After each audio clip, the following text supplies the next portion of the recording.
आज social media के माध्यम से एक प्रश्न आया है। नमस्कार ओम जी, मैं एक पुलिस अधिकारी हूं और वर्तमान में उत्तर प्रदेश के अंतर्गत कार्यरत हूं। जब हम पुलिस वाले किसी केस का सफल अनावरण करने के लिए काम करते हैं तो हमसे जाने अनजाने में कुछ निर्दोष लोगों का अहित हो जाता है, लेकिन इनका हम अहित करना नहीं चाहते और हमारा ऐसा कोई उद्देश्य भी नहीं होता है। हमारी प्राथमिकता होती है कि हम केस का खुलासा जल्द से जल्द करें और अभियुक्तों को जेल भेजें। तो मेरा प्रश्न यह है कि हमसे जो अनजाने में किसी निर्दोष का अहित हो जाता है, क्या वो पाप की श्रेणी में आएगा? हमें क्या करना चाहिए? कृपया मार्गदर्शन करें। तो पहले तो जो आपने प्रश्न पूछा बड़ा ही मौलिक प्रश्न है और मेरे हिसाब से ये प्रश्न आपने जैसे कहा कि आप उत्तर प्रदेश पुलिस के अंतर्गत कार्यरत हैं, उत्तर प्रदेश पुलिस के अंतर्गत कार्य कर रहे हैं, लेकिन पुलिस के साथ साथ अन्य लोगों के लिए भी यह प्रश्न उतना ही मार्मिक है। और मैं ये इसलिए कह रहा हूं क्योंकि आपने तो अपने विभाग से संबंधित या फिर आपकी जो समस्या थी उससे संबंधित आपने प्रश्न पूछा, लेकिन ये प्रश्न एक्चुअली जुड़ा कर्म सिद्धांत से संबंधित है। क्योंकि कर्म सिद्धांत हमारा ये कहता है कि हम जो भी कार्य करते हैं प्रत्येक कार्य का हमें फल भोगना पड़ता है। अर्थात व्यक्ति जो भी कर्म करेगा उसका कहीं ना कहीं उसको फल के रूप में अवश्य मिलेगा। लेकिन आपने जो प्रश्न पूछा उसमें इस प्रश्न में कर्म सिद्धांत के साथ साथ हमारी जो वैचारिक एक मानसिकता है वह भी जुड़ी हुई है। क्योंकि आपने अपने प्रश्न में यह स्पष्ट किया है कि हम ऐसा अहित किसी का नहीं करना चाहते, लेकिन क्योंकि हमें केस खोलना है और हम सबको पता है कि पुलिस विभाग में जो लोग जिस तरह से काम करते हैं उनके पास जो दबाव होता है, तो उसको अपने किसी भी केस को, किसी भी क्रिमिनल को, अपराधी को पकड़ने के लिए वो हर तरह से उस तक पहुंचने का प्रयास करते हैं और वो न चाहते हुए भी कई बार ऐसा हो जाता है। तो पहली चीज तो मैं इसके संदर्भ में ये कहना चाहूंगा कि जो कर्म सिद्धांत है वो मेरी दृष्टि में दो तरह से काम करता है। उसका एक आध्यात्मिक पहलू होता है और दूसरा उसका भौतिक पहलू होता है। जो आपने कहा कि हम ये करना नहीं चाहते लेकिन कई बार हो जाता है, तो क्या इसका हमने पाप कर दिया? क्या इसका परिणाम हमें भुगतना पड़ेगा? तो कर्म सिद्धांत मेरे दृष्टिकोण से दो तरह से कर्म पैदा होता है। पहला, यदि हम जब कोई भी काम करना चाहते हैं तो सबसे पहले उसका विचार हमारे मन में आता है। तो अध्यात्म ये कहता है कि यदि हमने विचार मात्र भी हमारा किसी के प्रति गलत आ गया तो पाप हो गया। जैसे इसको एक एग्जांपल से समझें, आप पुलिस विभाग में कार्य करते हैं, तो मैं पुलिस विभाग से संबंधित ही आपको एक उदाहरण देकर के इसको समझाना चाहूंगा। जैसे आप कभी कोई एक चोर है, कोई एक व्यक्ति है जिसको आदत लगी हुई है चोरी करने की। अब उसके मन में विचार आया कि आज रात को फलाने के घर में रात को चोरी करनी है। तो उसके मन में जैसे ही ये विचार आया, उस व्यक्ति ने पाप कर दिया। हालांकि उसने ऐसी कोई घटना नहीं की और पुलिस उसको पकड़ेगी भी नहीं जब तक वो चोरी नहीं करेगा। लेकिन अध्यात्म की दृष्टि में, कर्म सिद्धांत की दृष्टि में, जिस समय ये उसके मन में चोरी करने का विचार मात्र भी आया, उसी समय पाप हो गया। और अगर वो व्यक्ति चोरी वास्तव में जाकर के करेगा, यानी अपने कृत्य से वो चोरी कर देगा, तब वो अपराध भी हो गया। तो इसलिए आप पुलिस से संबंधित व्यक्ति हो, यहां पर दो शब्दों का प्रयोग हो रहा है, एक पाप का और दूसरा अपराध का। तो जो पाप शब्द जुड़ा हुआ है, क्योंकि आपने अपने प्रश्न में कहा कि कई बार अहित हो जाता है, तो क्या वो पाप हो गया? तो यदि आपने इंटेंशनली, यदि आपके मन में किसी को गलत भाव से किसी का गलत करने का कोई भी विचार नहीं है, तो आप पाप नहीं कर रहे हो। इस बात को पहले स्पष्ट रूप में समझें और आपको गिल्ट भाव भी नहीं रखना है। आपके मन में यदि गलत भाव नहीं आया, फिर भी अगर कुछ गलत हो गया, तो अध्यात्म की दृष्टि में वो पाप नहीं है। उसका हम दूसरा पहलू समझेंगे। भौतिकता की दृष्टि से या समाज की दृष्टि से वो अपराध हो सकता है। जैसे कि मैंने अभी चोरी वाला एग्जाम्पल बताया कि जिस व्यक्ति के मन में चोरी करने का विचार मात्र आया है, तो वो पाप तो हो गया, लेकिन अभी अपराध नहीं हुआ है। जिस समय वो चोरी कर लेगा वो अपराध भी हो गया।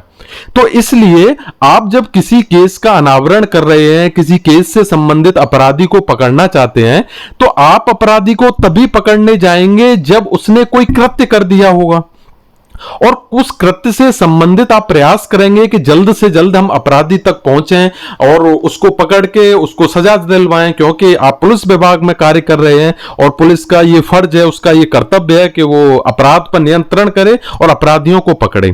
तो इसलिए आपका जो सवाल है, उस सवाल में यदि आप इंटेंशनली रूप से, और सामान्य मानवी के लिए भी, कि यदि हमारे मन में कोई गलत विचार मात्र भी आ रहा है तो हम पाप कर रहे हैं।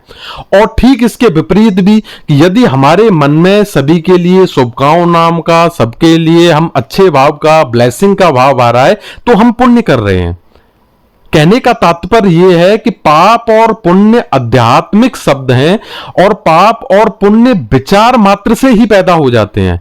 यदि विचार गलत तो पाप हो गया, यदि विचार अच्छा तो पुण्य हो गया। और अपराध और प्रशंसा भौतिक से संबंधित हैं। अगर विचार गलत आने पर आपने कुछ कृत्य भी गलत कर दिया तो अपराध हो गया, और विचार अच्छे आने पर आपने कृत्य भी अच्छा किया तो समाज में आपकी प्रशंसा होगी। तो इसलिए आप पुलिस से जुड़े हुए व्यक्ति हो, तो आप यदि इंटेंशनली किसी को गलत नहीं कर रहे हो तो आप पाप तो कतई नहीं कर रहे हो। हाँ, लेकिन यह हो सकता है कि आपने अनजाने में किसी के साथ आपका कृत्य गलत हो गया। जैसे कि आपने किसी केस से संबंधित मुलजिम को पकड़ने के लिए गए, लेकिन आपको अभी आइडेंटिफाई नहीं कर पा रहे हो कि इसमें मुख्य आरोपी कौन है, मुख्य जो अपराधी है वो कौन है। तो आपने उससे संबंधित 3-4 लोगों को पकड़ा, 1-2 दिन के लिए उनसे पूछताछ की, ये सारी छानबीन की। तो उस छानबीन के दौरान उसमें से पता चला कि 3 लोग तो अपराधी थे लेकिन 2 लोग अपराधी नहीं थे। तो आपने पाप नहीं किया, लेकिन एक तरह से आपने भौतिक दृष्टि से छोटा सा अपराध जरूर कर दिया, क्योंकि आपने कृत्य ऐसा कर दिया जो कृत्य नहीं करना चाहिए था, अर्थात निर्दोष व्यक्ति को नहीं पकड़ना चाहिए था। तो इसलिए हम किसी भी विभाग में काम कर रहे हों या फिर हम अपने साधारण जीवन में भी जी रहे हों, सबसे पहली हमारी कर्म सिद्धांत यही कहता है कि हम अपने विचार ठीक करें। यदि हमारे विचार अच्छे हैं, इंटेंशनली हम किसी के साथ गलत नहीं करना चाह रहे हैं, तो हम कभी भी पाप नहीं करेंगे। और पाप और पुण्य से हमारा प्रारब्ध बनता है, ये हमें अवश्य सोचना चाहिए। इसलिए जो महापुरुष लोग हैं, हमारे ग्रंथ हैं, वेद हैं, उपनिषद हैं, सबका ये इस बात पर बड़ा जोर रहता है कि हमारा विचार पवित्र होना चाहिए, क्योंकि अच्छे विचार से पाप जन्म लेता है और अच्छे विचार से पुण्य जन्म लेता है और बुरे विचार से पाप जन्म लेता है।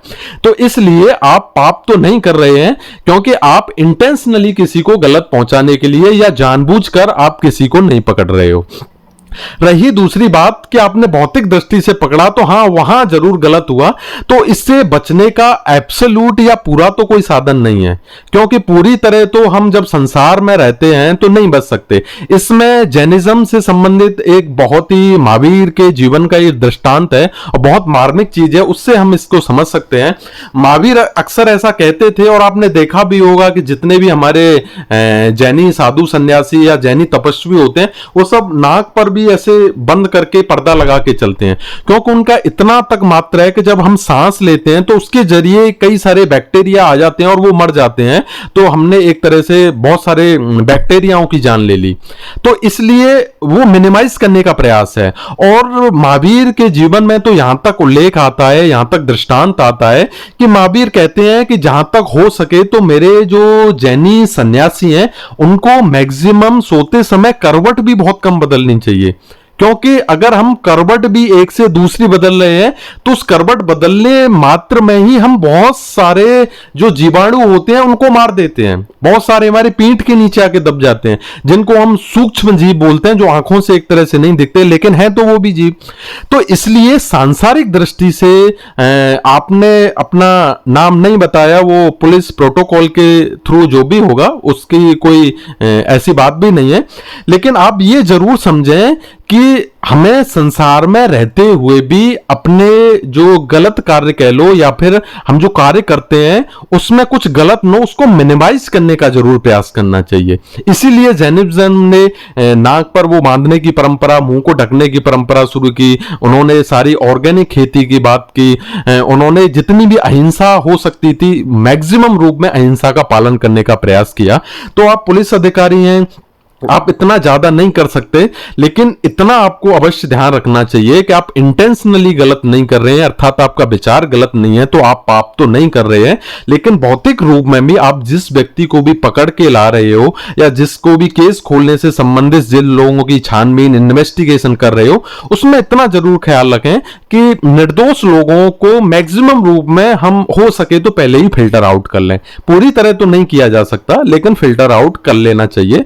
और इससे आपने लास्ट में पूछा है कि हमें क्या करना चाहिए, तो अवश्य ये आप एक दृष्टि में तो बिल्कुल ठीक हैं, क्योंकि आपने पहले ही स्पष्ट कर दिया कि मैं इंटेंशनली या सोचकर किसी का गलत नहीं करना चाहता, लेकिन मेरा कार्य क्षेत्र ऐसा है कि उस करने में कई बार हो जाता है। तो कार्य क्षेत्र की भी एफिशिएंसी बढ़ाओ और उसमें मैक्सिमम ये प्रयास करो कि जो कोई अगर किसी के साथ अपराध बोध हो भी गया है अनजाने में तो वो कम से कम किया जाए। और अगर हमें समय मिले तो थोड़ा बैठ के ईश्वर के प्रति हमें श्रद्धा भाव भी रखते हुए उसका हमें समय समय पर प्रायश्चित भी करते रहना चाहिए। और कई बार हम जब पकड़ के लाते हैं किसी व्यक्ति को और देखा कि हाँ ये निर्दोष है और इसमें इसका ऐसा कोई गलत इंटेंशन नहीं था, ये अपराधी नहीं था, तो छोड़ते समय उसके प्रति एक कृतज्ञता का भाव और उसके प्रति हम ये एक ब्लेसिंग भी रख सकते हैं कि नहीं भाई हमने जो किया था वो हमारे कार्य क्षेत्र से संबंधित था और हम अपराधी तक पहुंचने के लिए जो जो भी हमें इनपुट्स मिले थे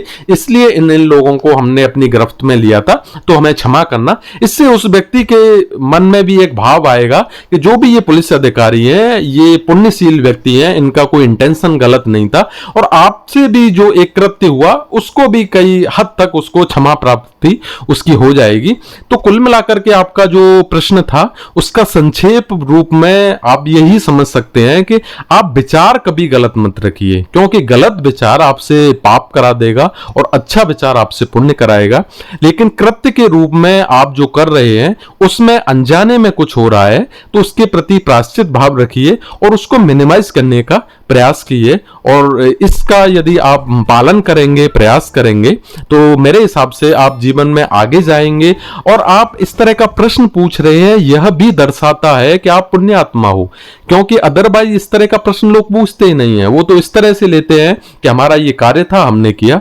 तो कुल मिलाकर के आप ठीक राह पर हो, पाप तो आप कतई नहीं कर रहे हो, लेकिन भौतिक रूप से आपकी करनी से किसी को थोड़ा बहुत जो कष्ट हुआ या इस तरह का कार्य हुआ है तो उसके लिए आपको जरूर प्रायश्चित करना चाहिए। और उस व्यक्ति को जब आप रिलीज कर रहे हो तो उससे भी आप क्षमा प्रार्थी आदि या उसके प्रति कृतज्ञता का भाव रख करके आप सही रास्ते पर चल सकते हो।